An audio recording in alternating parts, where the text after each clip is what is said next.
Adam Thomas, you sexy motherfucker. Hi, Cam. Thank you for having me. What's up? I'm good, man. I'm really good. Me too. I think today's my 10th day of sobriety. Woo, me too. Oh, really? No. I'm wasted. Have you been considering it or? Absolutely not. No. This is a hard life that we live. It is a hard life. I'm doing it for my health. Good. No. I've been watching some of the reels for like the last few months, and I just look haggard.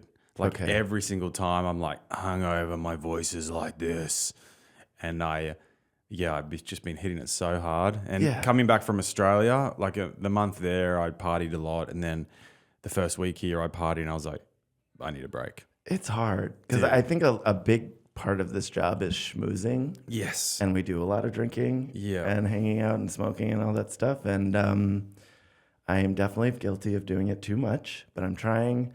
I do like to take care of myself. So, I don't drink as much as everyone else, but I definitely do it a lot more than I would if I wasn't doing comedy. Yeah. Because before this, I would drink like once or twice a month. Yeah. Now it's like twice a week. Yeah.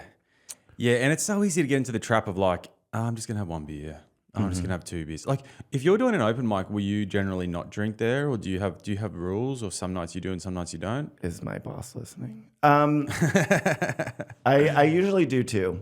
Yep. Yeah, because it's a long mic and a lot of you aren't funny. No, I'm kidding. But it does help. It does help loosen me up and be more confident and relax a bit, Yeah. But I try not to do it with shows. Shows, I try and be sober until I'm done doing my set. Yeah. Then I can relax and hang out. But, the whole job is just hanging out. We're just having fun. So it is. That definitely helps, but don't do it. If you're getting sober now, I feel like I'm making this worse. No. I'm like, actually drinking makes this job way easier, and I think you should do it more. No. Don't worry. There's nothing you can do. Good. Yeah. I have a feeling trajectory. My idea of what partying is and yours are two different things. Probably. So, you might go a little bit harder than me, and that's probably why you're burning out a little quicker. Yeah. Because I'm just a smidge older. Yeah. Okay. So.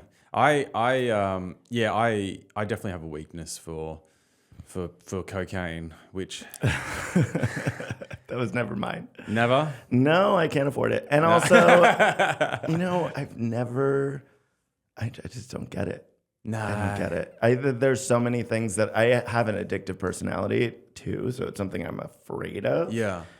And I've tried a lot of things. I've definitely, I don't know who's listening right now, but I've lived a life and it's just not my cup of tea. Here's the thing with it. Like if I have a long break from it and then I just reset, then I don't desire it at all. I'll be drinking, I don't need it. But it's like once I start get into like a bit of a habit of like, oh yeah, I'm out, and then it'll start, hey, you want a bit? Oh, okay. Then the next weekend, oh, you want a bit? Oh, okay. And it just awakens this thing in me. And then I'll be having a drink. I'll be like, okay, I want some Coke. And it's so, I do notice it. It does. I call it like the dragon's awoken. That's why I'm like definitely going sober right now, because I awoke the dragon and he needs to go back to bed for a while. Yeah. I mean, I'm probably what you would consider sober. I'm like California sober. California sober, drink a little bit here and there, smoke a little weed here and there. But I find it so amazing that you can smoke a little bit of weed and be so baseline normal, just on the outside. I don't know what you're feeling on the inside. If I smoke weed, I'm like, I can't be out in public. Like, I'm not going to be funny. I'm not going to be able to perform. Can you smoke weed and perform? Yeah. Wow. I only do that at open mics. I'm too scared to do that at a show. Yeah. But like, there's probably people that don't know me sober. Wow. Isn't that hilarious? I used to smoke a ton of weed, especially like in college. A lot of my friends, like we were talking about drinking, my friends would drink 6 nights a week. I never could keep up with that. Even when I was in my 20s, when I was 19, could not drink that much. I would be dead. So I would just be there with my bong, with my friends, ripping my bong all night, and I can go to sleep, wake up at a reasonable time, feel fine, not fat, not sick. They were jealous. I think they were jealous.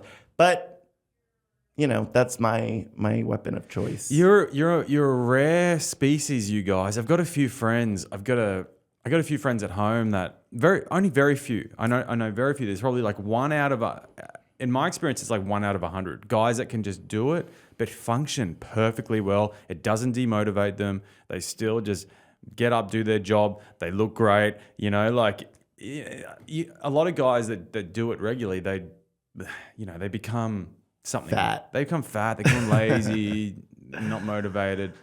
Yeah, you're lucky. I mean, Good you're on ya. lucky that I smoke, because if I didn't, I would just be dominating comedy in New York. I'd have so much energy. I'd be doing so many things. I mean, I'm doing it for everyone else, honestly. It wouldn't be fair if I was sober all the time. Well, thank you. You're welcome. You're welcome. I do it for everyone. Oop, we played a little footsie under the table. I hope his wife isn't watching She'll love it. in a moment. I liked it. Okay. Okay, we'll talk about it after when the cameras aren't rolling. So, man, how's your journey so far? How long have you been in New York? I don't know. I don't know anything about your life outside of things. Yeah, that was so I watched a lot of your podcast today, and I decided that I'm a really shitty listener because I learned so much about all of our friends that I talk to 3-4 nights a week. We're hanging out. We talk about everything. And I'm like, I didn't know any of this stuff about half of them. Yeah. Which is it is great. But Cool. So I grew up in Scarsdale, which is it's a suburb of the city. It's about, when I was growing up, it only took half an hour to get here. Right. But now traffic has changed so much, probably takes like 2 hours now. But it's only like maybe 20, 25 miles. So I consider myself a New Yorker because the culture is pretty much similar. I've been to Scarsdale. You have? Yeah. Okay. I went up there for a comedy show. It's a beautiful place. It was a beautiful little place. Yeah, that's just where a I grew small little town. And I got the train out there. Mm-hmm. I like to say it's a beautiful place full of awful people. But I don't miss it. I can understand why people would want to live there as well, because you have such access to New York City, but you're not in the hustle and bustle. You're not in there. And it's green. And it was it's lovely. really beautiful. Yeah. I mean, it's a very wealthy town. It's like mostly Jewish. It was a great place to grow up. Schools were great. Like when I got to college, I was much more prepared than my peers when I showed up, and I never noticed it. Like just growing up, you don't think, you're in your own bubble. And when you go to college, you meet people from all over. And like even just preparing an essay, like I didn't know people who knew how to structure an essay. And I was like one of the worst students in my high school. I never showed up to class. So for me to be ahead of everyone when I showed up, I was like, this is, thank you, Mom and Dad. Yeah, you took care of me. It felt good. Yeah. And so I grew up really close to the city. So I consider myself a New Yorker, but I've been living here since I graduated college. So since 2010. So I've been living here a long time. Wow. I've been living in Manhattan. And part of the time I lived in the Bronx. And then I moved back to Manhattan during COVID. Okay. Because rent plummeted and I got a good deal. Yeah. And you're still in the same place? I am still in the same place. Rent has gone way up since. They have, yeah. Yeah, and they sort of had me by the short hairs because it's the last time my rent went up, like something like over 35%. Whoa. Which is it's a huge difference. And when that happened, there was bidding wars for apartments. There was just no apartments in the city. So they were just like, either you pay the increase or you can move and pay the same amount somewhere else and pay to move. So I was like, okay, I guess I'll just stay. But I really do. I love where I live. I'm in the Upper East Side. I'm by like all the most beautiful museums. I'm by Central Park. Whereabouts in the Upper East Side? Like 90th and Park. Oh, damn. You're very close to me. I'm 83rd and Park. Ooh, won't you be my neighbor? We should go for a run sometime. Do you run? Yeah. I run on the Jackie O Reservoir a lot. Yeah, nice. So if any stalkers are listening, you know exactly where I'm alone and shirtless and sweaty.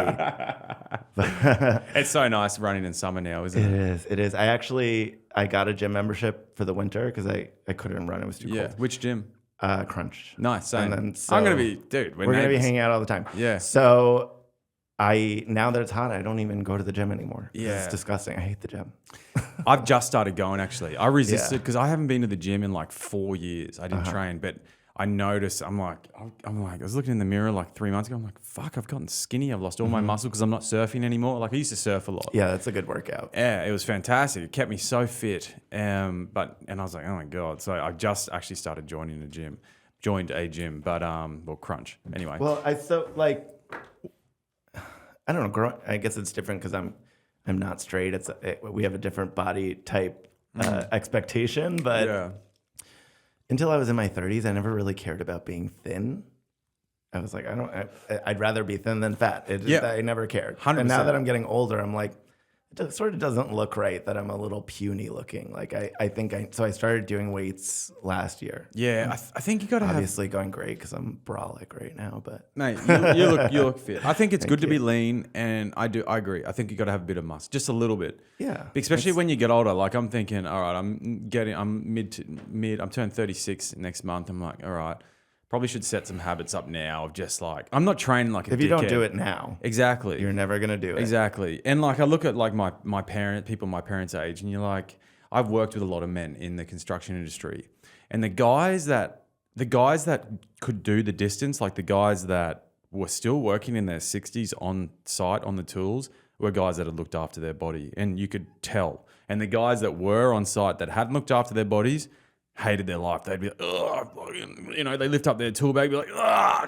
bloody hell, I think the saying is the body remembers what the mind forgets. So you have to take care of yourself because your body will remember as you get older. Totally. That is one thing that I learned about you, that you're an electrician. I learned about that today. I think you're my only friend with a real job. Oh, there you go. Well, I don't have one at the moment, so. Yeah, okay. Well, this is a job. Actually, I was working last night as an electrician. Okay, yeah. Dude, I've been doing just like little odd jobs. God bless who's ever living in that house. They don't die in a fire. Broadway Comedy Club, man. Oh, there's going to be an electrical fire there eventually. I can't blame you for that. That's yeah, that is not from me. That place. That's not your fault. Yeah. So where'd you go to college? SUNY Albany. It's upstate. It's the state of New York. I mean, it's the capital of New York. Yeah. Okay. I think I've been there. Okay. Yeah. I'm sorry. No, I think I went up to Albany for like a weekend. Okay. Or close to around that. If it was recent, it's changed quite a bit since I went to college there. It was not. Now it's really nice. Yeah. Like I had a friend that was living in Troy, it's a smaller city close by. It's actually the birthplace of Uncle Sam. I don't know how much you know of New York American propaganda. We want you. Yeah, that guy. That guy. That's where he was born. Kind of looks like Colonel Sanders with a hat on. Yeah. Yankee Doodle Dandy. Yeah. So when I went to school there, it was so dangerous. I had some friends that purchased an old brothel, and they were like fixing it up, but they got it for dirt cheap. And once the sun was going down, I was like, bye-bye. I'm not going to be here at nighttime at all. And I went there maybe 3 or 4 years ago. It is so nice now. It's all built up. I had a friend that was living there. She was paying the same rent that I was paying in Manhattan to live up in the boondocks. Wow. In like a tiny little town. Wow. Because it was, chic now, I guess. Yeah. Couldn't pay me to live there, but people are doing it. But it is really nice. They built like a nanotechnology facility there, and a lot of money moved up there when I was graduating. What's that, nanotechnology? Like tiny robots. Cool. There are a lot of different things that they want to use it for. Most likely military. That's how it always starts. But of course, eventually it'll trickle down to medical uses or something like that. I've found that all those towns around the US, like the little towns, they're really beautiful. They've usually got like a nice main street with like great stone buildings and like beautiful old shop fronts, and there's a lot of character in those There's places. a great place, but it's so boring. Yeah. I mean, it's a great place to raise your family. Like I'm very grateful that my parents raised me there. They're city people. They moved back when we graduated. Oh, so they're back in New York. They're back in New York, but I really tried to get into trouble when I was living there. There was no trouble to be had. If I was growing up in New York, I would probably be one of those fentanyl addicts that you see like face first on the concrete outside the subway station. But, I couldn't get into trouble if I tried in the suburbs, so that was good. It was just as an adult, especially as a single adult, I would rather die than live there. Yeah. Really? Yeah, I really would. Well, you'd be lonely. There'd be nothing. Yeah, there would be nothing. Yeah. And another interesting thing I thought about when I was living there is just it's perceived as like a liberal town because they're like liberal coastal elite types, because they're all, I went to school with the owner of CBS, his family. Wow. So there was a lot of important Democrats, I guess. But actually, his cousin is now our police commissioner. Oh, there Crazy you go. enough. But they were supposed to be liberal people. But when I came out at 14, nobody really liked me. It was really just, they're liberal in terms of how they vote, but really they're conservative people. And it wasn't really an understanding place. It was very keep up with the Joneses. If you got a BMW, your next door neighbor would get a Mercedes like the next week. Wow. It was very much like looking after what's going on in other people's yards. I had a friend, her mom was just involved in a scandal in the town maybe like 15, 20 years ago. Still to this day, people will talk about it. And I'm like, you don't. Wow. And it really wasn't. It was like a marital something. It was a very personal thing, not a big deal. And people still talk about it. Especially in this city, if it's something like that happened, it would be... Yeah, nobody cares. Yeah. Nobody cares. It was like an affair or something. Yeah. And it was something stupid. It wasn't embarrassing at all. People still talk about it because there's nothing going on in their very small lives. I can't stand that. Yeah. That's why I like it here. It's too much noise. I've never really lived in a place like that where you've got to be like, where someone's like, oh, they got a Mercedes. Let's get the Porsche. You know, I've never been involved in that kind of ego wash. It's of a ego. suburb. It's ego, and also it's just a town of type A's. That's just how in order for you to even afford to live there, you have to be a certain type of person to afford it. There's Is that a lot of the upper echelon sort of people? Because I've heard it's a very wealthy town. Yes. So it's a lot of people that have worked really hard, done really well in their careers, and they're all, Yeah, so it's a really good place for connections, to know people. I did not take advantage of that. But if that's your personality, it's a great place to be. And people work really hard, work themselves to the bone to live there. I'm glad my parents did. They did well by me. But yeah. Well, shout out to your parents. Legends. Ursula and Phil, thank you so much. Thanks, Phil, Ursula. Love you guys. Invite me around for dinner sometime. I'll eat some Jewish food. Okay, no, my dad's Jewish, so you won't be eating Jewish food. Isn't your mum She's Puerto Rican. Yeah, okay. But they're you don't want Jewish food. I think the old adage is twice the price, half the flavor. It's not good. But Puerto Rican food is good. Yeah. It's good Caribbean food. I would imagine. I've never been to Puerto Rico. Well, I've been through Central and South America, but I didn't go to... It's the same thing. Yeah. We all look the same. No, I'm plantain, kidding. rice. The food is similar. It's very seafood orientated as well, wouldn't it? Being coastal. Some of it, yeah. I guess. I mean, the thing about islands is everything gets exported. So you don't even necessarily eat a lot of the things that are grown on the island. Yeah.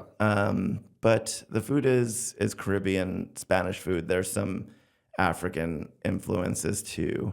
But I go maybe once a year to Puerto Rico. It's my favorite place. Amazing. It's beautiful. They have you have the Caribbean side beaches, and then you have the Atlantic side beaches. So they have like big rough surf beaches, and then they have calm, cool, beautiful, blue, clear water beaches. So you could go to a different beach and have a different vibe every single day. There's like 180 different beaches on a small island, and you could drive from one side to the other in 2.5 hours. So why are there so many Puerto Ricans in America? Is it an American state? I know, it's terrible, isn't it? There's a lot in New York. I think you're getting like a small snapshot. There's a lot of New York and Miami. Yeah. Puerto Rico is not. Which is the country around that region that is like a part of America? Puerto Rico. It is Puerto Rico. Yeah. So if you're born in Puerto Rico, you can come. Come to America. You're only an American citizen when you're living on U.S. soil. Gotcha. So but you've got a green card. I wasn't born there, so okay. I am American. I'm just trying to understand. But it's not a green card. You're just a citizen. Okay. When you land, you're an American citizen. And is it U.S. dollars there? Yes, everything is U.S. dollars. They don't pay federal taxes, I believe. Mm-hmm. So there's some people that go there and live there for 6 months and don't pay their federal tax, which is a good idea. Makes sense. Yeah, I stayed in a gay hotel in San Juan. And we had this guy called Straight John. He wasn't straight, but he was like the more straight of the two Johns. Mm-hmm. He was more butch. And let me get this straight. There's a hotel that is for gays. Yeah. It is a gay hotel. It's a gay hotel. So hotel. everyone that stays there is gay. I mean, they don't check. Is it? It's like on your passport. No. You can stay there. I want to see how gay you are. Yeah. You don't have to be gay to stay there, but it helps. Is that around the world? Is there? Yeah, Yeah, they have them around the. I mean, because number one, in certain places around the world, it's dangerous for us to be at all. Like sometimes my friends will tell me about a really beautiful place that they vacation. I'm like, gay and Jewish, can't go. Sorry, bud. But it just feels more inviting, and it's also just a social aspect. It's like, why do people why do Chinese people go to Chinatown? They don't have to go to Chinatown. They just like it. Yeah. So I understand. Yeah. So that's interesting. You've sparked a thought in me. I wonder why they don't. I wonder if there's like single hotels around the world, or like they might. Oh, I guess all hostels are kind of like that, aren't they? A hostel is essentially a single. But you don't hotel. actually want to stay in one. Yeah, they're not good. Not I mean, I've stayed in in heaps. I have. Oh, God bless you. Yeah, well, I did a big trip in my 30s, but it was. I didn't stay in hostels all the time. I didn't love them. I'll be honest. Like you do get used to them though. You get used to them real quick, but yeah, nothing like having your own room. I am a Karen when I travel. Oh, really? It's like I have to stay in a nice hotel. Yeah, that's one thing. I don't like Airbnbs for the most part. I need somebody I can call and complain to at 1 a.m. I'm not a big fan of Airbnbs either. They can be good, but they're sometimes just a pain in the ass. Yeah, I would rather just like go to a hotel, check in, get a room. It's a lot easier that way. That's one thing I hate about the future is I feel like I work everywhere. And like Airbnbs is one subsect of that, where I'm like staying somewhere, I'm paying just as much as a hotel. Before I leave, I have to strip the bed, I have to take out the garbage, I have to do this, that, and the third, whatever chore list they leave for you. Yeah. Like, I don't fucking work here. Yeah. Like, it's the same as when I go to McDonald's. I have to ring myself up. What the hell is this? I hate now we all work at McDonald's. Yeah. I don't like this at all. Just because we raised the minimum wage, everyone has to chip in. They even had Donald Trump working at McDonald's. Yeah. That's how bad it's gotten. So when you go to Puerto Rico, is it noticeably cheaper everything is cheaper. When you go to these places in Central America and Mexico, and you go there because they're great, they're beautiful, but also your money goes a long way. Yeah, but it's not the same. If they're an American state, it's not the same. It's not the same. So because they have what's called the Jones Act, which is, it just means America has you by the short hairs. It's like, in order for us to protect this colony that we have, everything has to be imported into the island with an American vessel. So they can't get goods directly from China or directly from Spain or any other country. It has to be shipped to America first, and then they have to pay an American vessel, so they pay twice the shipping. So they're double dipping essentially. Correct. Yeah. So it's a way. Damn. It's a form of control, and that's why one thing that's very funny is like almost every time this goes up for a vote in Puerto Rico, they vote for statehood. It's not controversial there they want to become a state. We don't want it, because then they will become a welfare state and we'll have to pay more money to keep everything going. The deal that we have with Puerto Rico is okay. Not for them. No. But for us. Okay. I didn't mean to do that. No, I get it. You seem like an evil person. No. I get it. I get it. History is is interesting. No, I didn't take that as evil at all. Yeah, that blows my mind. I wonder if they'll ever want independence. There was an independence movement. I read this book. It's called War on All Puerto Ricans. I forget who wrote it. But we basically built the Domino Sugar Company on Puerto Rico. They had like slave labor. They paid them like 1 or 2 cents a week or something insane. Yeah. But we took over Puerto Rico pretty much. And I don't know if you've noticed, there's this name like on every project in the Lower East Side. It's called Pedro Albizu Campos. He was a Puerto Rican independence movement leader. I don't remember specifically how they got him arrested. He also drafted the papers for the independence of Ireland. He was like one of the first Puerto Ricans to go to, I think, Harvard Law. I may be wrong on a lot of these facts. But generally, the government caught him and they irradiated him to death. They put him in a prison and they shot radiation at him until he died. Are you serious? Yep. Was that a thing? Apparently. Whoa. That's a horrible way to die. Yeah, it was in this prison called La Princesa. It's in San Juan, and now it's a 5-star restaurant. Are you serious? Yeah, I ate there a couple of years ago. It was great food. Yeah. And nobody irradiated me there then. But, I was keeping my thoughts to myself about our independence movement. Yeah, right. There was something, I forget the particulars, but I think it was a Palm Sunday massacre, I think it was called, where all of these people were congregating and talking about independence, and the government basically just shot them down. And they had this like huge cover up, but somebody was filming the gathering, and they like went into hiding. It was, he was a famous filmmaker, and eventually the story got out because they couldn't keep a lid on it. Because if you think about, like, we didn't live in a surveillance state like we do now. Like there weren't cameras everywhere. Yeah. Like you could probably get away with a lot more. Yeah. I mean, that's why there were so many serial killers in the 70s. Yeah. I know. We didn't have eyes everywhere. You can't do it now. You just couldn't. Can't do anything now. You know, now that everyone's got those Amazon doorbells on the front of their houses. I can't take a simple shit on your porch anymore. Literally. We used to be a proper country. God damn it. God damn it. But yeah, you can't even run a red light. This whole world isn't fun anymore. It's not. There are people still getting away with stuff though. But then now stuff that you think that would never happen is just happening in front of our eyes. That's the thing. You're getting away with it not for the reason like nobody saw you do it. The reason is you get off on a technicality, or you just have enough money or power to make it go away, so you could just do it and rub everyone's noses in it and say, "What about it?" Yeah, 100%. That's really what's happening now. So what did you study at university? Sociology and fine arts. What the hell is sociology? It's like people's relationships to each other and their behavior. It's honestly a way of not getting a job. Yeah. After university, it's not a real thing. It's, I started with business. It was too hard. Yeah. And then I switched to communications, and I was like, what is this? And then I settled on sociology. So I switched my major 3 times. Really? I hated school. I always hated school. Yeah. So did you stay on campus when you were there? For the first 2 years, yeah. Yeah. And then I moved just like to the suburbs nearby because it was cheap. Yeah. And I had like a luxury apartment for $800 a month. Whoa. Oh my God. It's 6 closets. One was a walk-in. I miss those days. Jesus. Can't even get a closet in Spanish Harlem for that. Man. Yeah, times have changed, haven't they? The world has changed. But you know what? We're still here. Yeah, we're still here. We're doing it. We're wetting my whistle, sorry. Yeah, you're all good, man. So then you moved to New York in what, 2010?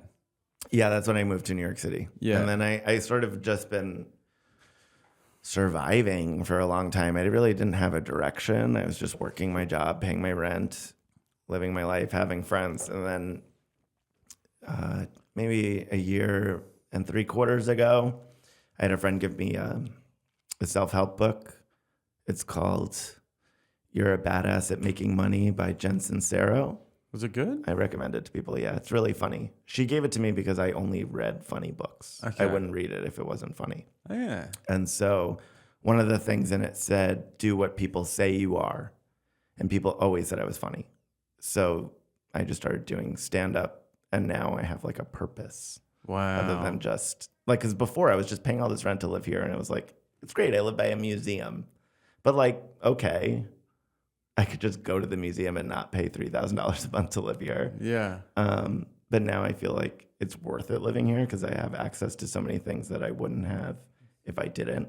I would not be pursuing this if I had to schlep into the city. I don't know how people, like, we get people in our mics that show up from the suburbs or Jersey or 2 hours away. I'm like, why? Yeah, it's hard.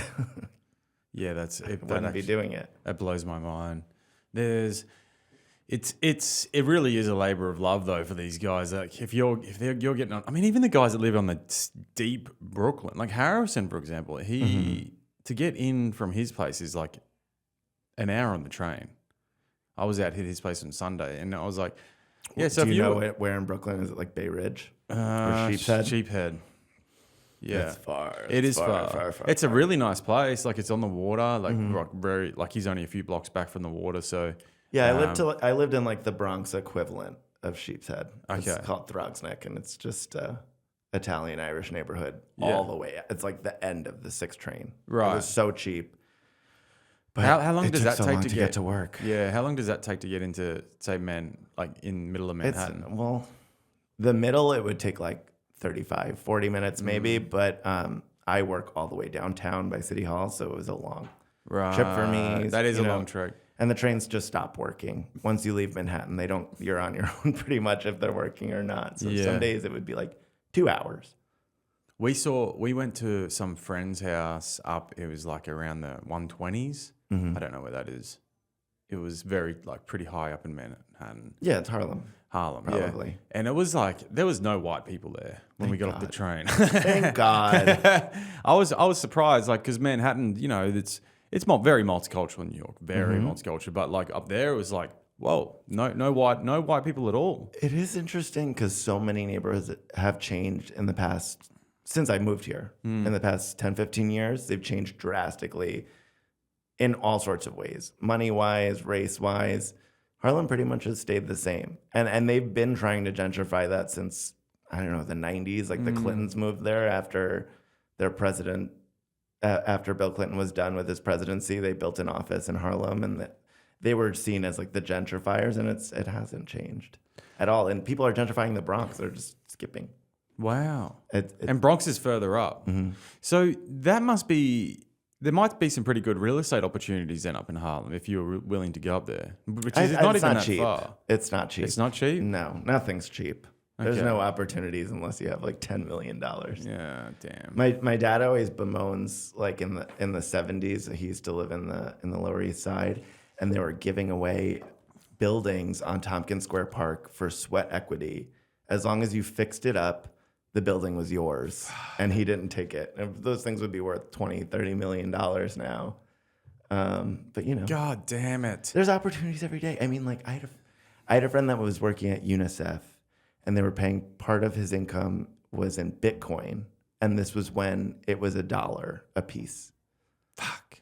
I haven't talked to him in years, but I can't imagine how wealthy he is now. And I just laughed. I was like, why would you accept that, you fucking idiot? Dude.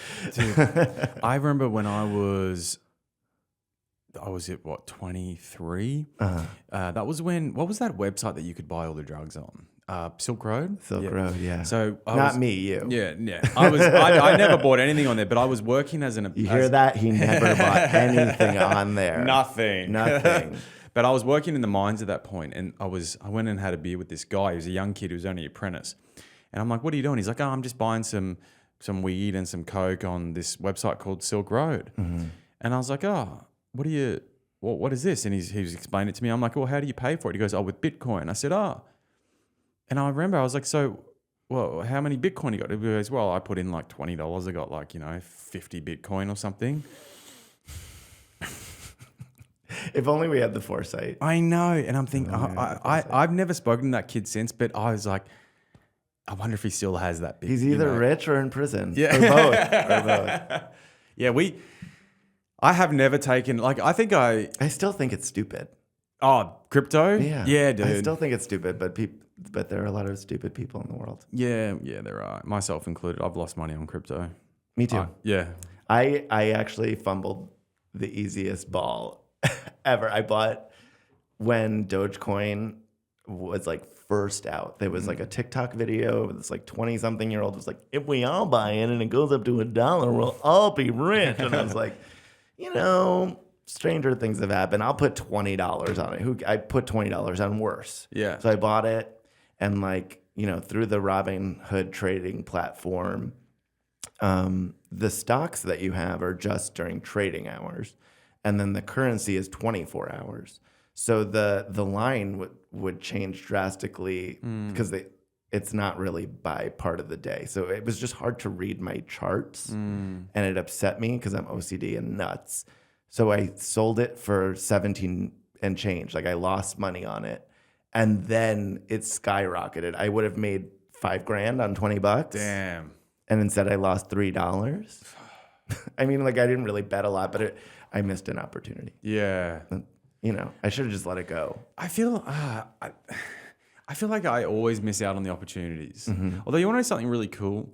I had a dream, not last night, this was the night before. I had a dream that I won lotto.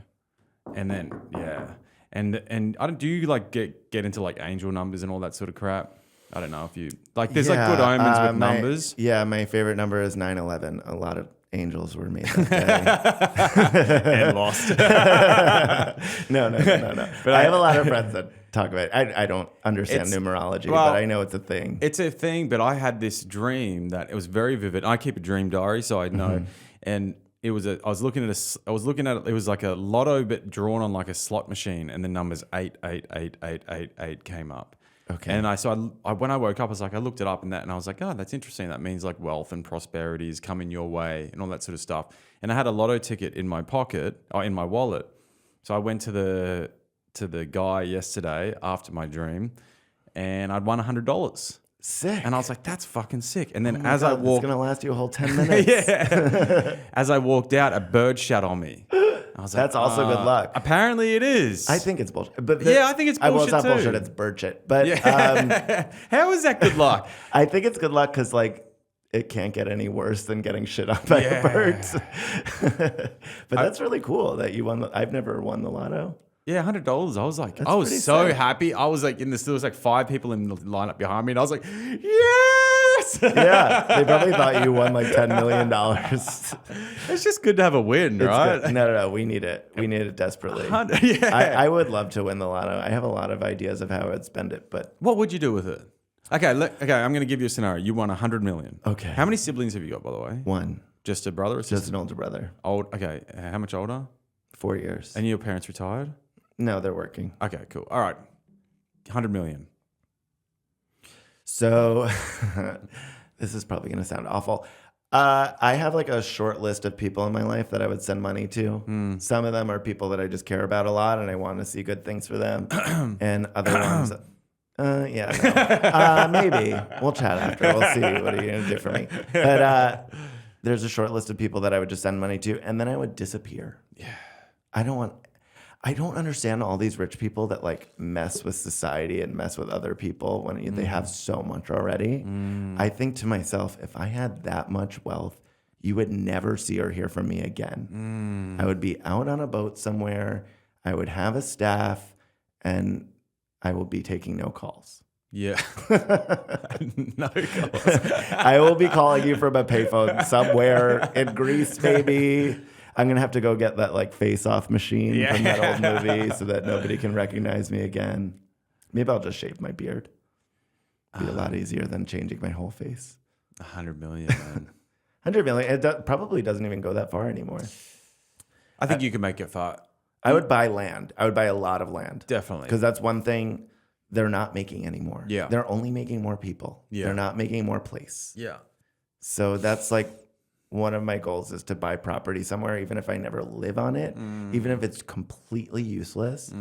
No matter what, if you hold it, it's going to be more valuable. And you could buy like tracts of desert land. It's like uninhabitable, but you can own acres of it and get it for like 20 grand. Yeah. So that was my plan. Nice. Well, I hope you get that plan, but I hope you don't disappear. You'll have to come back every now and again and do a set. Yeah, I will, but I won't. It'll be harder because I won't be able to relate to the common man. And I'm going to be so out of touch, which I'm excited for. What would you do if you won the lotto? Yeah, if you won $100, I would pay the mortgage off $100 million. $100 million, not 100. Wouldn't it be nice if they just had a few more zeros at the end of it? It would be. You wouldn't be in this podcast studio right now, probably. I was thinking that this morning. I was like, okay, because I bought another lotto ticket and I checked it this morning. I only spent like $2 on these things, but and I was like, would I still go to the podcast? And I was like, yeah, of course I fucking would. Nice, nice, just to rub my face in it. I'm like, dude. Actually, I'm rich now. Have you ever seen that show, Reno 911? Yeah. There was my favorite episode of it is there's one where there's like a misprint on the lottery office and every single one of them thinks they won the lotto and they all come in separately to curse out the entire staff. Like, screw you. I hate this place. You guys are all assholes. And then they're like, that was a misprint. They have to sit down and revel in it. And each one of them has like a different take. It's really good. I think I heard a real life story of that recently where a guy thought he'd won lotto And he went in and he he was left like, his fuck wife. you, fuck you to his work. I don't know if he left his wife, but then it turned out that he didn't. He was Jesus Christ. What a dickhead. That's bad luck. That's bad luck. So I will have to wait till the money hits my checking account. I would before too. I curse anyone. Would you tell anyone? I've thought about that. Like, would I? Only my family. Yeah, I don't know if I would tell anyone. I think I would really keep it incognito because I'm also not motivated by money. Mm-hmm. Like I want money just because life sucks without it. Of course. And I'm living, I'm not living the best at the moment. Neither, like me and my wife, we're Nobody doing fine. is. Yeah, but it's hard. It is. It is hard here. Everything is. Like I when I was growing up, I never imagined I would be making as much money as I am now and not living well. Yeah. Like I'm doing fine, but in order to live well in New York City, it costs an arm and a leg for real. Yeah. You need to be making $250,000 a year here plus. Yeah. Like that's to be happy. Yeah. For like a baseline. Yeah. That's the sad part. $100,000 a year here is nothing. No. It's not enough to even. It's depressing. Yeah. Yeah. That's hardly going to cover your rent. It hardly covers my rent. Like by the time you take out taxes and everything, and then you get your take home pay, you're like, yeah, it's depressing. And that's the funny thing about how I got into comedy is because that book was supposed to help me make money. It was a self-help book being like teaching you how to make money, and the book directed me in the direction of stand-up comedy. I want to get which is historically a very well-paid gig. Yeah. Everyone knows that. You want to get rich, you start doing the open mics. I want to get into that, but I want to answer your question about my lotto. I wouldn't tell anyone, but this is what I reckon I would do. Okay. I know a property at home that I want to buy. It's on the top of this hill. It's this old dilapidated house. It's a beautiful house, and I'll buy that. And I'll renovate that, and I'll do that up. That's in Brisbane. Okay. I'll buy a house on the Sunshine Coast at home. I'd buy an apartment here in New York, and I would just split my time. And Sick. I would probably have a boat. I'd have a boat somewhere. A boat. Yeah, like a nice sailboat, like, 60, 70-foot sailboat that I would leave somewhere. Yeah, so you need an investment property. Boats are expensive. You're going to run out of money in 2 years. You reckon? Yeah, I'd have to bring up. Yeah, I'd probably maybe Airbnb. I'm not too sure. My dad had a boat. It was named Wife Overboard. And he got rid of it a couple of years ago because it was too expensive to upkeep and too much work. And they are expensive. It's sometimes insane. you're better off just chartering. It's way cheaper. Yeah. You don't really, no matter how many friends you have, you're only going on it like 5 to 10 times a year. Yeah, you're not going to be on even that boat if you can do it a couple weekends out of the summer, and then the rest it just sits in a warehouse. Would you ever buy a comedy club? No. I don't think it's a good. Like from what I'm saying, I don't think maybe these people are really Very exceptionally rich. I don't think they're making a lot of money. I mean, none of us are getting paid. No. And so, like, I was thinking about it the other day because I was watching this drag queen's podcast, and one thing she said was that their job is to sell alcohol. And I was thinking to myself, I was like, oh my God, I'm a drag queen. Because like that's interesting. Our entire job, we're selling alcohol. That's what we do. That's actually kind of true. That's the only way that they're keeping the lights on. So it's like owning a bar, but with an extra element of complicating matters. I would buy a bar and have somebody else manage it because I think that's a good way to make money. The only thing is you get stage time.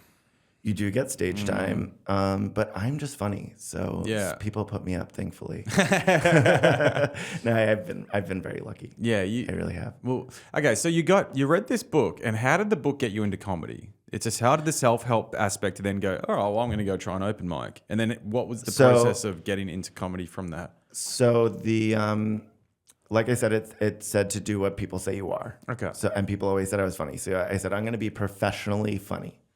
And so when I first started, I used to read this celebrity gossip blog. It was called Delisted. And I used to love the guy who wrote it. He was so funny and he was so good at punching up. Like he would talk about these celebrities, not how most gossip writers write about celebrities, which is like either I'm jealous of you or I want to be you. Like that's usually what the jumping off point was, like Perez Hilton or something like that. He would just make fun of them and talk about them as if they were just your neighbor and they were silly and weird. And I always loved that. So he had closed his blog down and a bunch of the fans started a new site like in his honor to keep it going. So I was writing celebrity gossip for 3 or 4 months. Wow. Yeah, and I really liked it. I was getting a lot of people reading it. And eventually I sort of thought about how I don't know anything about these people personally. I mean, when you're writing about celebrities, it's almost always punching up because they're wealthy elites or whatever. But at the end of the day, I have no idea what's going on in their private lives. And I started to feel bad about what I was writing about these people because I don't know them. So how are you getting an idea? Do you like hear a rumor and go, oh, Jennifer Lopez is fucking the pool boy? Like what do you? How do you even? So is it just all made up? I would read like Page Six or People magazine or something like that, and then I would just use them as a source and then write my own summary of what had happened in a more funny, digestible. Like I just would make fun of these people. That would be fun. That'd be a good exercise in. It is good for helping you write. And then, so when that stopped, because I just started to feel bad about it, I was like, I'm going to try stand up. And there was this comic, Eddie Sephardi. He was a teacher at Manhattan Comedy School. I read his book. It's called Mental. And then I saw that he was teaching a class. So I decided I was going to take his class. It was an intermediate class. So they wanted me to take a beginner's class before that. And I lied to them and told them I had already been doing stand-up, even though I hadn't. I was like, I'm funny. I don't need this. And I really didn't. They're all comedy classes are the same. Yeah. You either have it or you don't. Yeah. You're either funny or you're not. Yeah. They can teach you certain things about the business or how to word something a better way. But at the end of the day, you either have a sense for what's funny and you're either autistic or not. No, I'm kidding. I hear. There are a lot of funny autistic people. There's a lot of everything. yeah. But so I took the class and they give you a show at Gotham Comedy Club. And I did really well at the show. And a lot of people were really impressed. So I just kept it going. Good. I took one more class at The Cellar with Rick Chrome. Yeah. Were they good? Everyone who's done Rick Chrome's, they said he's great. I like his style. I did like Eddie's class a bit more. I felt like he was better at giving suggestions, but Rick was also really good. Both of them go through your material with a scalpel. Like they look through your jokes line by line. They're very much like, this is an economy of words. Is this even like they don't really let you yap. They're like, keep it short, straight to the joke. Say as little as possible to set it up because you want the bulk of your time being jokes. And I'm like, I look back at my first set with Eddie and I got like, I don't know, 30 to 40 laughs in those 5 minutes. Whoa. And for me to be doing comedy for 2-3 months and have a set like that where I'm getting like what a professional comic would have in laughs. I mean, obviously a lot of my friends were coming, so I had a supportive audience, but making people laugh is not easy. No, it's not. Even if they like you. Yeah. So I was really proud of myself. So I just kept it going. Now I host these open mics, so I have to write for those. So I do keep it up, but I don't think it's necessary to keep going to classes. I know some comics that keep it going and they just keep doing the classes because it's a form of keeping themselves accountable for their writing. Yes. But I don't need it. Yeah. Well, that's the hardest thing is to actually just keep writing and keep pumping out new material. It is hard, but my thing is I go to a lot of the same open mics a lot, and it's a lot of the same people every week, and I am desperate for attention. So if they've already heard these jokes 10 times, 11 times, I can't keep doing it at the same mic. I have to write new jokes. Yeah. So, I like draw a lot from current events because, I don't live a crazy enough life to have a constant flow of material. And I am trying to be more conscientious about writing down when something funny in my life happens. I'm not like a journaler. I just started doing that in my phone just because it is a good way to get jokes because it's more relatable to people. So I've been doing that. Yeah. But that's really it. I just been working really hard. Right now I'm trying to write a new 5 minutes. It's very touch and go. It's so hard. Coming up with new material sucks. Yeah. Like it's great, but it's also so daunting. You're like, and it takes so long to get like, I don't know, like I'm sure once we're 10 years in the game, it's not going to be, the anxiety and stuff won't be there, but it's. God bless us if we get that far. We will. Knock on wood. But I got a good sense of like, it seems like a lot of the people that are in our friendship group, you know, the guys that we all sort of chill with, everyone's pretty keen. And I feel like I have a good feeling that most guys are going to stick around for a while. I hope so. Me too. I really do. I think everyone's really good. The reason I love this job is just getting to know everyone and hang. I have all these new friends that I didn't have before. It's hard to make friends in your 30s. Totally. But and cool friends that are funny. Cool friends that are so fun, so funny, and just bring so much joy into my life. Just totally watching them and seeing them grow and getting to know them better. Yeah, and it's fun watching your friends like get better.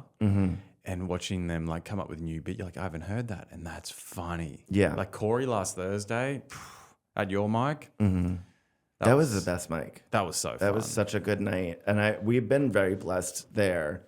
Specifically, I don't know if it's because it's late or because I did mics at other clubs and it wasn't the same. No, even when we had a full room, the vibe was just very different. I think the late night Rodney's mics lately have been my favorite. Yeah, they're fun. Everyone's there to have a good time. I don't go to all of them. I've been going to yours, and I like the Wednesday as well. So they're both yours. Yeah, they're both mine. Yeah, mine are the best. They're really good. Michael Fleming and Riley do a good one too on Mondays. But I think Monday mics, the energy always seems to be a little bit lower on Mondays. People are less willing to hang out. I just did Sunday and it was horrible. Yeah, which one did you do on Sunday? It was the 9:45 again, but it was was it? There was six Did you host people. that one? Yeah. Oh, No. I just took it over. Somebody who lived in New Jersey, there was like a strike, so they couldn't get into the city. You there just was a rail strike. covered for the night. So Six people on a Sunday? There was only 6 people. Yeah. So it was hard to make. There was one funny joke that this older guy said. He said, "Have you ever heard an agnostic orgasm?" Oh my. It was good. That is funny. I really liked it. It was very silly. I like short jokes. But nobody was having fun. They didn't really... I had to go first. So you're not going to get any laughs going first in a room of 6 people. It's tough. And somebody brought their baby. Somebody brought a 2-year-old baby to the mic. They weren't Puerto Rican. Was it a woman? No, it was a man. I don't know if his wife just didn't trust him to be alone. But she came with the baby and him to the open mic, and that's great. And they were sitting in the. That's weird. Maybe they were already out, and he's like, "Yeah, I just want to get a mic." That's crazy. I did not love it. Well, was the baby making noises? No, I just don't like babies. Oh no. That's why I'm actually pro-abortion. I don't even care. I just don't like babies. I think we need to get rid of more of them. I tell you what, there's no better contraception than staying with people with kids. Yeah, just being around a baby. Yeah. I'm like, can you just lock that in the closet like we used to do with the Furbies?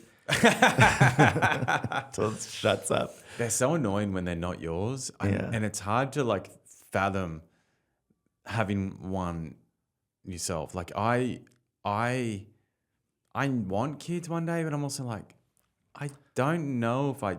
Well, that's the thing. I love my nephew. Yeah. I love my friends' kids, but like random kids. I don't want to be anywhere near them. I don't want to hear them. Yeah. I mean, I was raised in my family. It was children are seen and not heard. That was how I was raised. I was always very well behaved. I didn't like other kids when I was a kid. Why is that? Because I was more mature. Gotcha. Because I had to be. Mm-hmm. So, I don't really like being around kids, but I really have to be careful about the way I phrase that sometimes, because I had friends that when we got older and they had kids, they stopped hanging out with me because I think they just assumed I didn't want to be around them anymore because I just talked so much shit about kids. I was like a Disney villain level disdain for children. And they're like, well, maybe we won't call Adam to come to the christening or whatever. I'm like, no, if it's your kid, I care because I care about you as my friend. But if it's just like a random kid, I obviously don't care. Yeah. Just like I don't care about my fellow man if they're a random fellow man, if I don't know them. Yeah, I'm not into kids. I like kids. I like hanging out with them, but just small doses. They take... Cameron said he likes kids. Wee. I'm kidding. We're going to cut that clip. Just cut that, post it. We're not cutting that. But small doses, you know? Yeah. Small doses. Those are the only doses because they're small. Yeah. Not in America, they're big. Yeah, they are. There's definitely no fat like American fat. That is for sure. No, not in New York, but there's this really, I don't know if you've New ever York's seen not it. that fat. No, because you have to walk everywhere. Yeah. But there's this show called Fat versus Skinny. It's a British show. I don't know if you ever heard of it. They take a morbidly obese person and a really skinny person, and they make them switch diets for a week. Whoa. It is hilarious. Whoa. Such a great show. They could never get away with it. I mean, maybe they could. To the T, like if he ate like one meat pie, the skinny guy, and the fat guy would eat like 6. Yeah, they would make them. Would the fat and guy they have do to it just in front of each other. Just eat one And meat they do pie? it in- He would have to eat 6? Yes, and they sit at the same table and they like yell at each other. They're like, I can't believe you eat all this. This is killing me. And then the fat guy would be like, I can't believe you eat nothing. So does it change them at all? Like, do they ever have like a aha moment? they at the both. end? I mean, it's reality TV, but it's reality to a point because the producers have their fingers in every pie, and they really do. And that's where I was getting into, where it's like one way that they convince the fat people to stop their ways is they say, we're taking you to McCarran, Texas. And they introduce them to a different morbidly obese person who's suffering. And they're like, do you want to be like this? Do you want to be like this fat American? And they're always like, no, I'm going on a diet as soon as I get back, like every time. Wow. Nothing like a bit of scare tactic. Yeah, it's like that show Scared Straight where they would take the kids into the prison and scare them into straightening up. It's the same thing. Oh, it doesn't. I thought you were about to say they'd take gay kids into a prison and scare them straight. If it Pray works. the gay away. If it works. That's where I'm going after this. This is just a clever ruse for Cam to get me into an enclosed room. They're going to come with the straight jacket and take me away. Straight to jail. I don't think it works. I don't know. Otherwise, my parents would have tried a long time ago. Do you think they would? No. No. Did you have any issues like with your parents? I mean, you have issues with everybody. Nobody Yeah. understands it. And, that's okay. I don't You understand. don't have to understand everybody. I don't understand what's there to understand. It's not like it's a choice. I think they're scared by, well, number one, they don't know it's not a choice. Right. Nobody understands it unless you're living in it. Just like people talk about trans issues, and I'm always like, I don't want to say anything about it because I know that nobody understood me. And even though I don't understand it, doesn't mean I don't think that they should have a rich, full, fulfilling life. Yeah, totally. I don't think they're crazy or mentally ill because that's the same way that they described gay people for years. So I just do my best to be like everyone else. I just want to be like everyone else. Didn't they used to like chemically castrate gay men back in the day? Yeah, and they really should. They should keep doing that. Bring that back. No, they're too horny. It's disgusting. They really are. Yeah. There is no one is as promiscuous as like a bunch of gay dudes.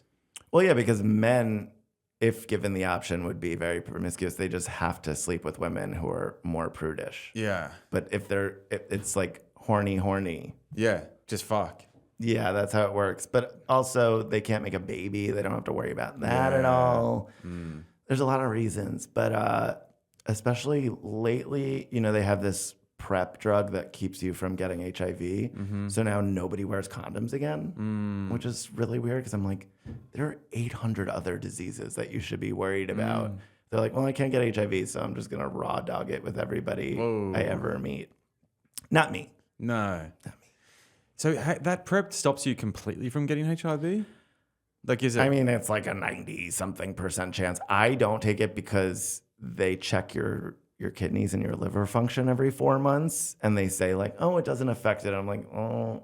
If they're checking. I've taken a lot of pills over the course of my life, and not one of them did they say we have to check your liver and kidney levels every 4 months. Yeah, just wear a condom. Yeah. And then obviously It's way easier. when you're in a relationship, it doesn't matter. You sort that out, but Yeah, then you wear a raincoat. yeah. And a Then you helmet. never touch it all, pretty much. That's pretty much how that works. What's dating like in the city? It's just as awful as it is for straight people. Yeah. Yeah. I think I mean, I've taken a break. I started stand-up comedy as I was stopping dating. I don't have time for both, frankly. Yeah. I started going on dates here and there, and each one was weirder than the next. The last one I went to, a guy took me out to a bar and then ordered a soda and told me he doesn't drink. And I was like, why did you pick this place? What am I doing here? yeah. That's so bizarre. Why didn't you just It take is you to like a bizarre. brunch place or something? Just anywhere. Yeah. Just ice cream, a museum. I don't care. I used to like going on dates to the museum because they would have to go through a metal detector before we could meet. I'm like, if they have a gun or a knife on them, I'm going to be good. Because you'd really done online dating, you know. I don't trust anybody. I watch a lot of true crime TV. There's a lot of crazy people out there. Maybe I'm the crazy one, actually, at the I end would of the say day. so. But There's a common denominator here. it's me. Yeah, really. I did. That's why I stopped dating too. After a lot, I was like, "You are the common denominator." Yes, you are. It does seem like everyone struggles dating in this city. Like everyone just has bad stories, but I mean, We're all on there's edge. so many people here. That's what I don't understand. Like That's this- one problem with it, because I have like over 100 matches in all of the apps that I have on my phone. Yeah, So- I used to struggle with that. Yeah, because I'm just too hot. You match with someone. Yes, you are, sexy boy. But you match with someone, you talk for a day, and then you match with someone else. You're like, oh, she's more attractive. Yeah. I'm gonna push her to the side, and then you talk to her for a day, and you're like, match another. Oh my god, she's more attractive. What do Yeah. you know? See you later. And you never. The grass is always greener on the apps, isn't it? And it's that, and also people make themselves into be something that they're not, and you won't know that until you meet them. Yeah. Like I tried to date during the pandemic, and I would have issues where I would go out with somebody. We were talking over text for like a month, and then we would talk on the phone, and then we would vid chat, and then we would finally work up the courage to meet. Because like it was a life or death situation to meet a stranger back then. So it was like you need to work yourself your way up to it, as strange as that sounds. I understand. But then you would meet, and you're like, oh, there's nothing here. And I just wasted 4 months on this person, Whoa. and I never want to see them again. And also, it's also expensive to date here. Oh man. You know, spending hundreds and hundreds of dollars a week to eat and drink and hang out with people that you don't know or like. Dude, it's so crazy. Like when my wife and I, we go out just for lunch. Like we don't walk away spending. Now that I'm not drinking, It's cheaper. it's a bit cheaper, but it's still well over $100, and that's a big portion of your weekly. Pay. And you already got your wife. You don't need to wine and dine her. Where's she going? Yeah, well, man, this is even I know, but this is even just in Chinatown. Oh my We go to God. Chinatown a lot because she's Asian. You get treated better.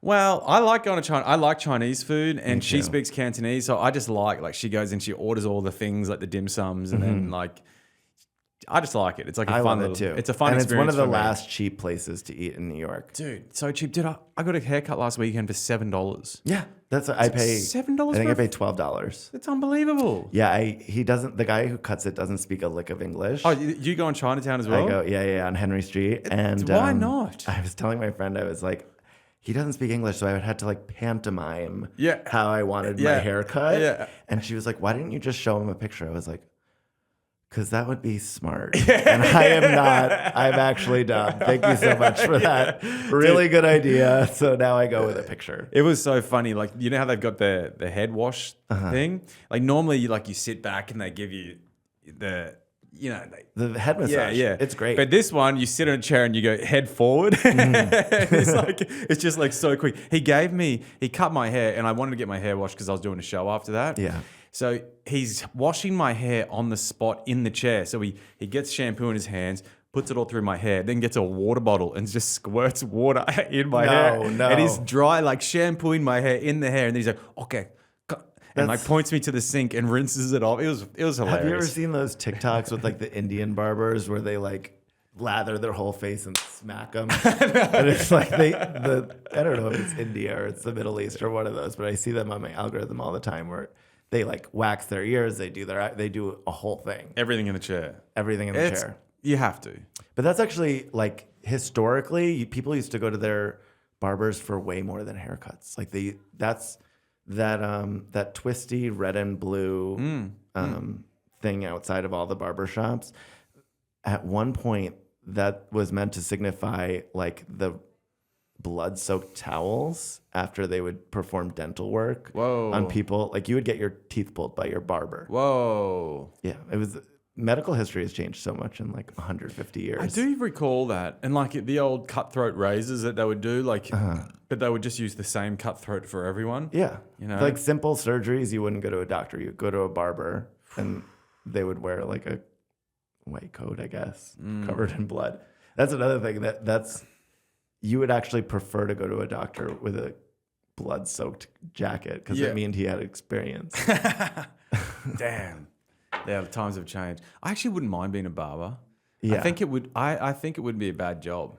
Just socializing, just cutting hair. I don't think it would be too bad. But maybe after a day, I'd be like, this is shit. I mean, I don't even like doing electrical work now. After yesterday, I did like 6 hours at this job, and I was like, at the end of the day, I was like, this fucking blows. I was trying to fit off a PowerPoint in a wall like half a foot wide beside a toilet down low, and it's just so hard. I'm like, this fucking sucks, man. Why am I doing this? So I don't know. I would like to be a foreign barber where I don't speak the language and nobody can talk to me.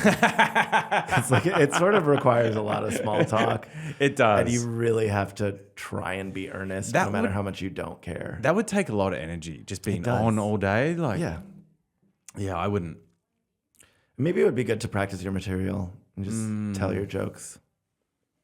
Do you get that when people are like, oh, what are you doing? You're like, oh, I do some stand-up comedy. They're like, oh, tell me a fucking joke. All the time. That is so irritating. It's irritating only because it doesn't work like that. No, I know. You can't tell stand-up jokes on a one-on-one. Yeah. I did have one time, I used to bark for Broadway Comedy Club in Times Square. No shit. How did you get that? Aren't they all I got that job on Craigslist.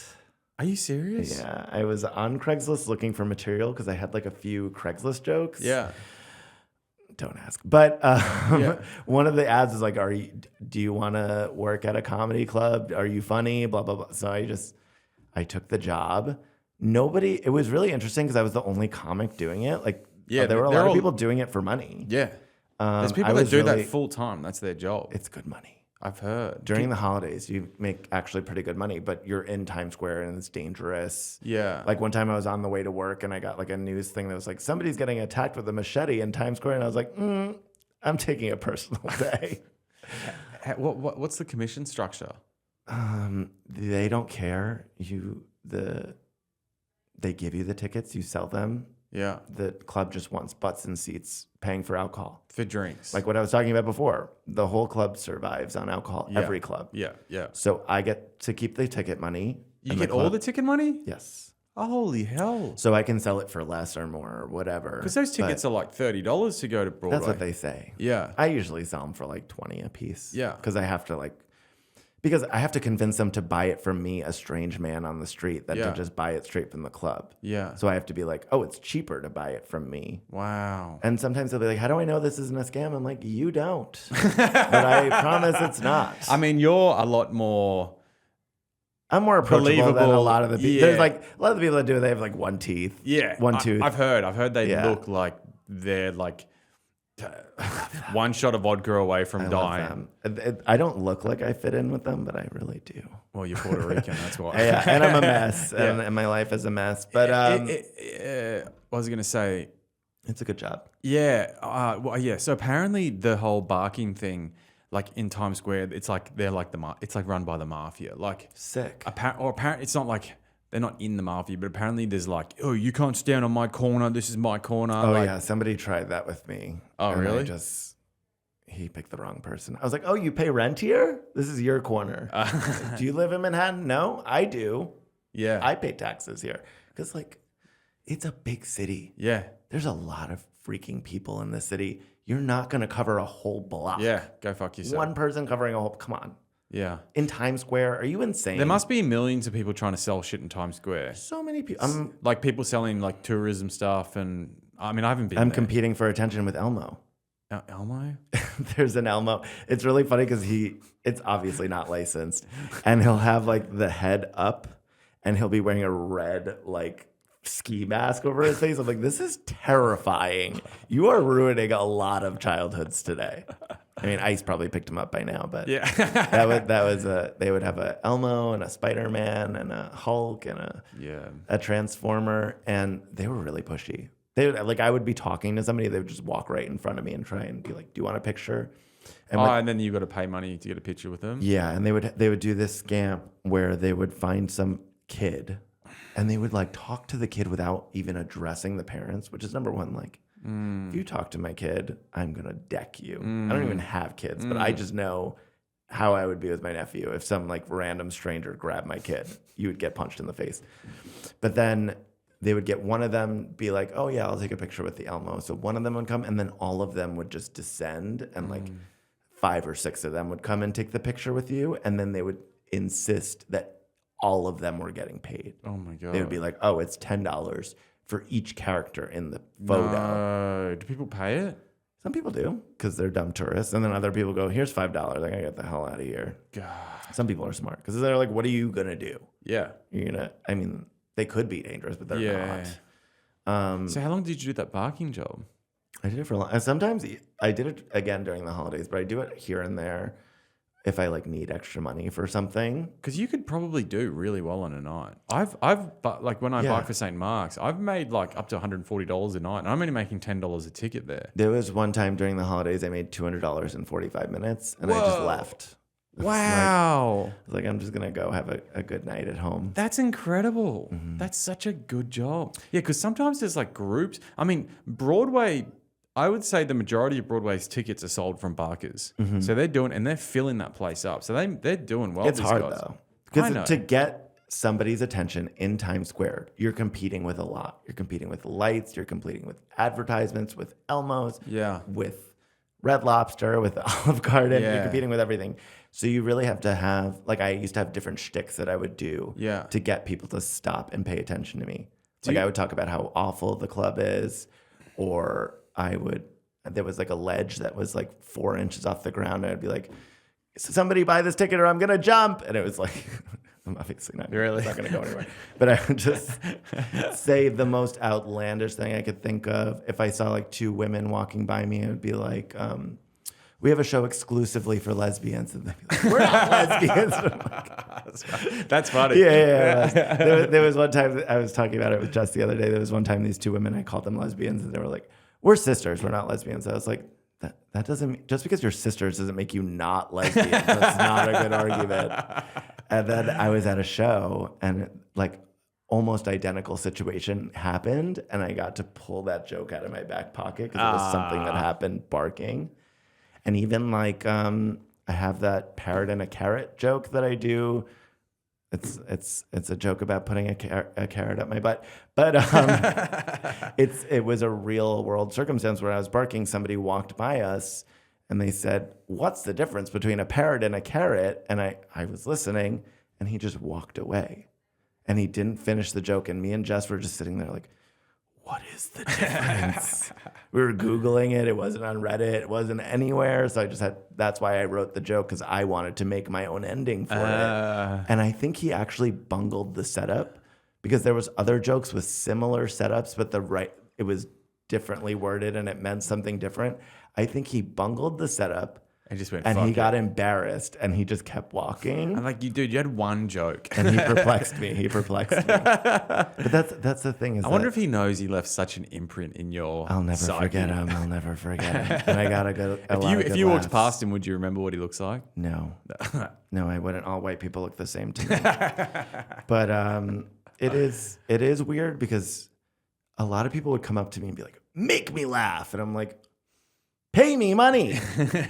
I'm not a performing monkey on the street. I'm selling tickets to an event. I, on the street, am not the event. If I happen to be funny and tell jokes in the course of selling you these tickets, great. But I'm not a clown.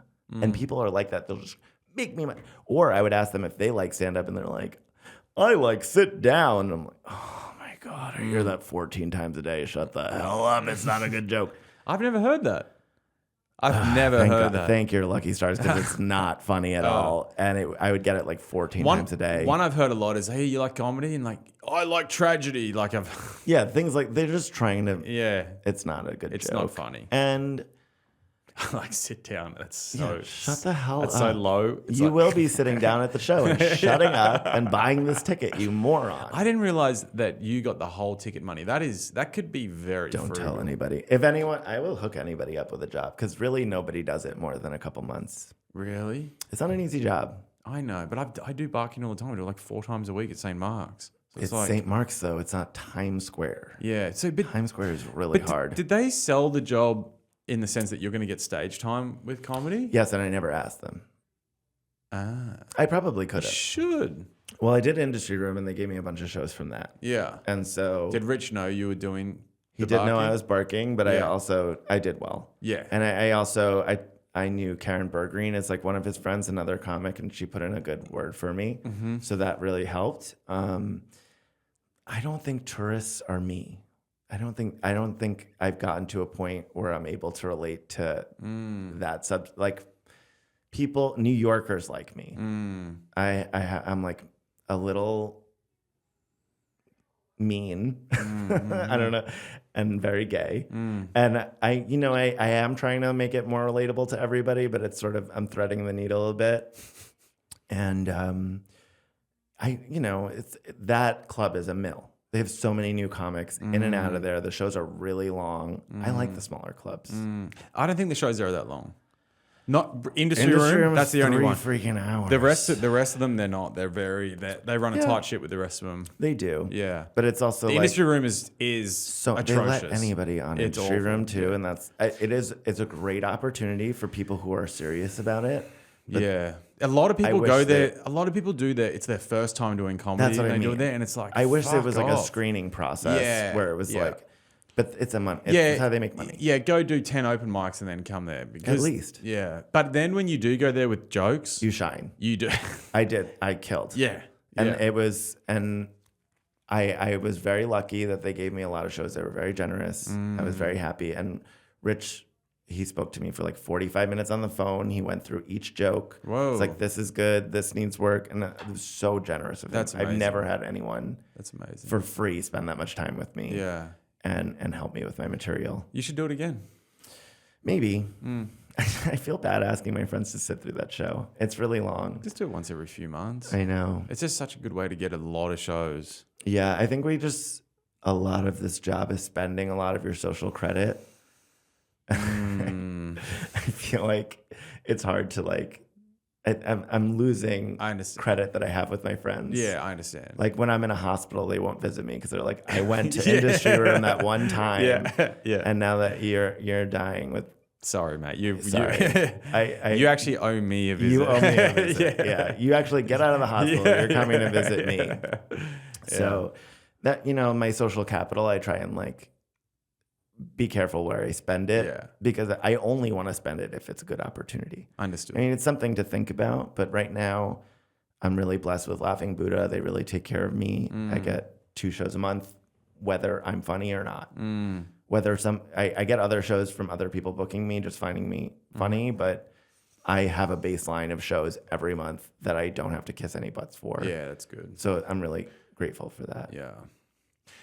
Well, mate, you done really well. Yes. And I haven't known you you. that long, but you're funny as fuck. Thank you. And You are too. Thank you so much Thank for you. having me. This has been really fun. Yeah, it's been good. Do you want to give everyone your socials? I'm Adam Thomas Comedy on Instagram. I'm going to be making a TikTok now that it's not going to be banned. Boom. But look out for me on Adam Thomas Comedy. I have a link tree to all my shows that are coming up.